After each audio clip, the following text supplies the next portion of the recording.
Can you tell how many people have been shot? I think 2 children. She says that her stepfather is killing everybody in her house. I asked her to get in the car with me, and she said she couldn't leave her family. The female that went to the firehouse is advising them that the male shot the entire family. 137. You're quick.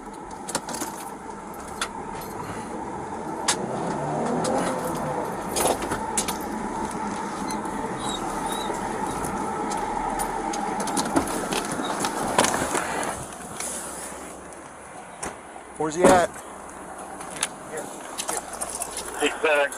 Shooter's on the porch.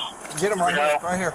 You got him on the porch. We've asked, that's the last place we've been told. You show me your hands now! Stand up and walk towards us! Stand up now! Walk towards us! Stand up with your hands up! We got a visual in the veil. Not showing his hands, not following commands. Stand up now! Not showing hands for following commands. His name is Chad Doerman. Chad Doerman. I know, but we can't. People need first aid, and he's not complying. And you know he's a shooter. Shoot him. We gotta find cover first. We ain't no good if we ain't safe ourselves.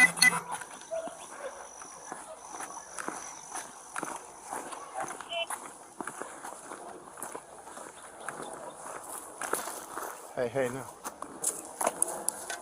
We need to come from this side where we can see them. Don't take cover behind her. We see them. We're going to approach from this side. We got cover. Right here. 6 covered, 29 and 63 is type out. We're not working right now.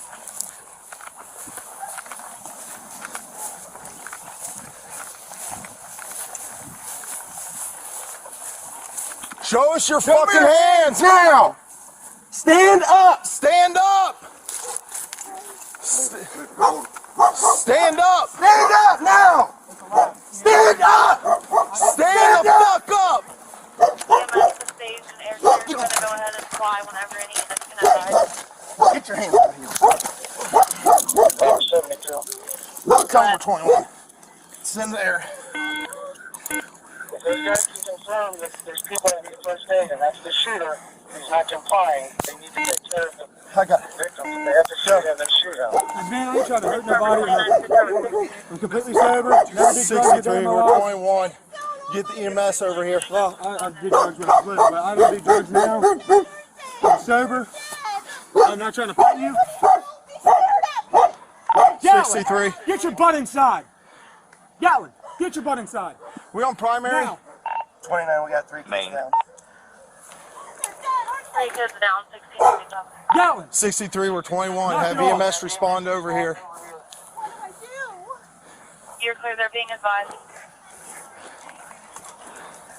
Robert 34, just start a mass casualty response. 63, do you want them to respond to the Laurel Lindale address? Where exactly do you need them? We're right in the front yard.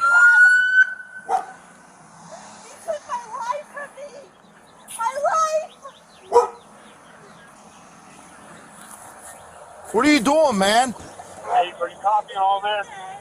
Can I roll over? I ain't gonna hurt you. I ain't gonna hurt You nobody. got anything on you? No, I ain't got nothing, man. Phone, that's it. I ain't mad. I ain't nothing.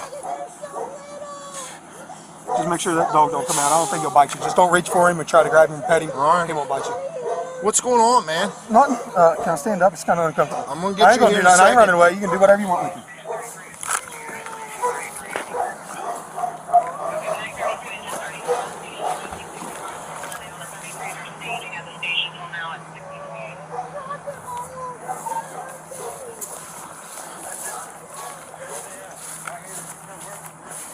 Here.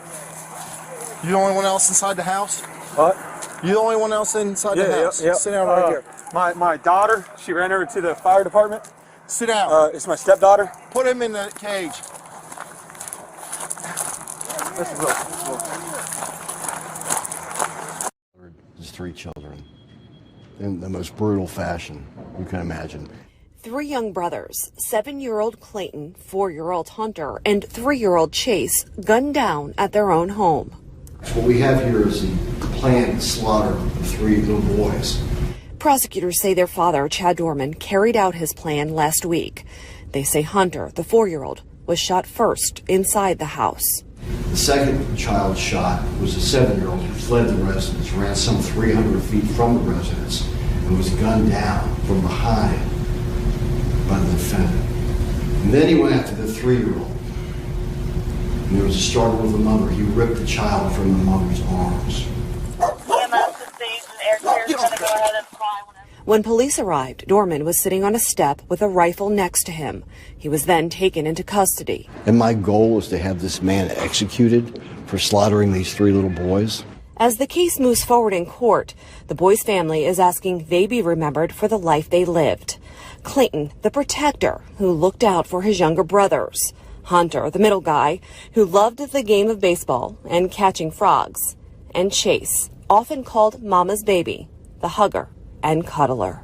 It is an incomprehensible act of horror that he perpetrated on this family. So again, that is my most important focus right now, is to ensure that they're protected and they're safe. And my hope and wish and prayer is that someday they will be able to find peace. State of Our is Chad Doerman, 2023 CRA 1975. This matter is before the court today for purposes of bond hearing. Mr. Callum, you were here on behalf of Mr. Doerman, Mr. DeCalvi, Mr. Gadd. A bond of $75,000 with order conditions will be imposed. Thank you. Thank you, Mr. DeCalvi. Judge, at this point, I'm going to let Mr. Gast handle the bond on our behalf.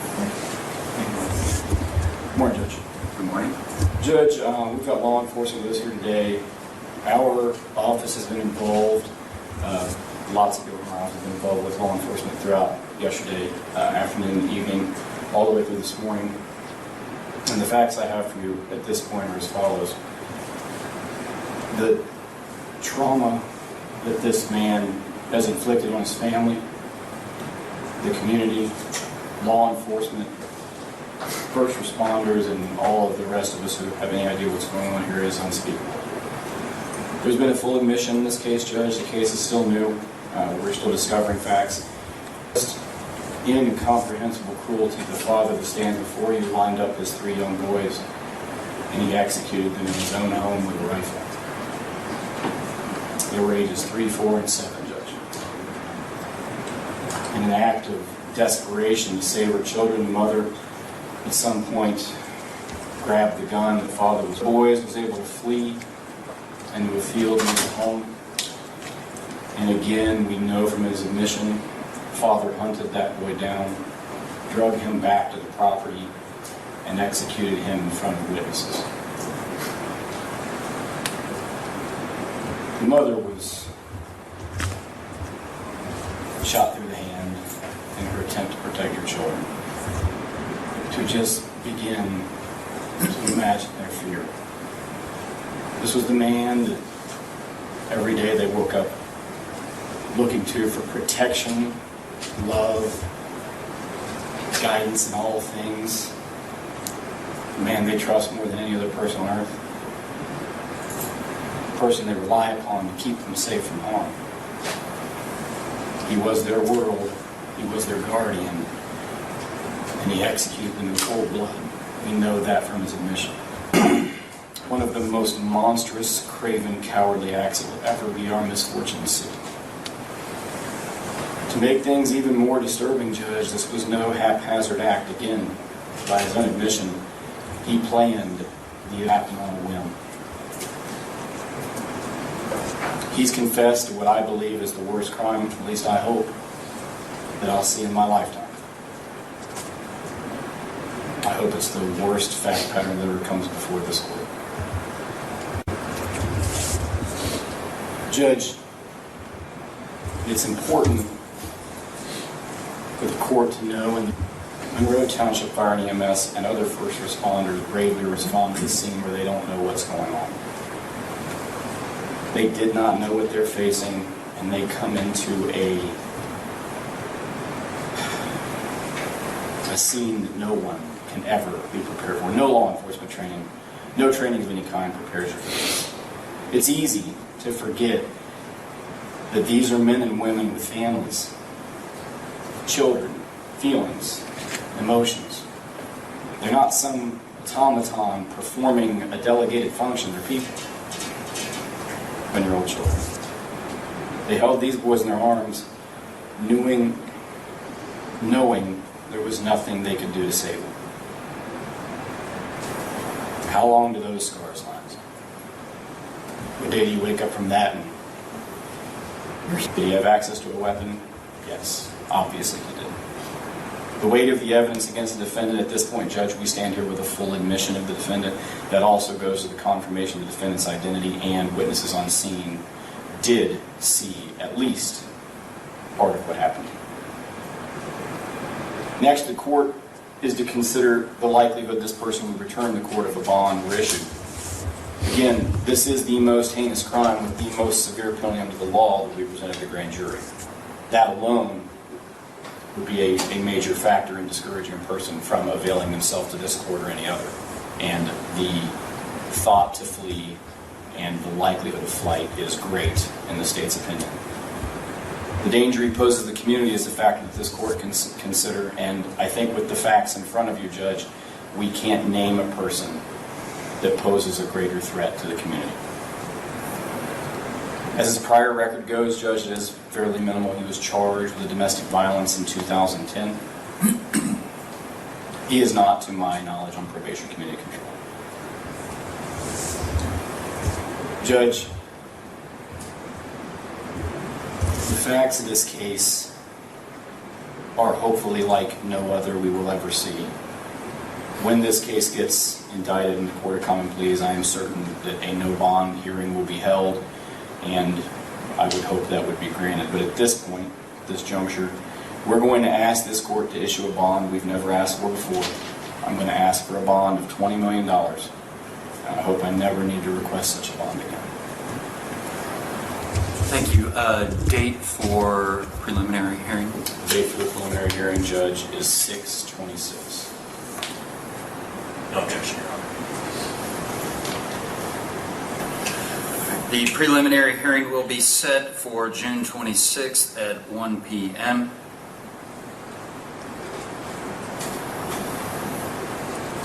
At this point in time, bond's going to be set in the amount of $20 million cash or surety. Anything else at this time, Mr. Gast? No, Judge. Mr. Calum? Mr. Calum, anything further? Nothing at this time. All right, thank you.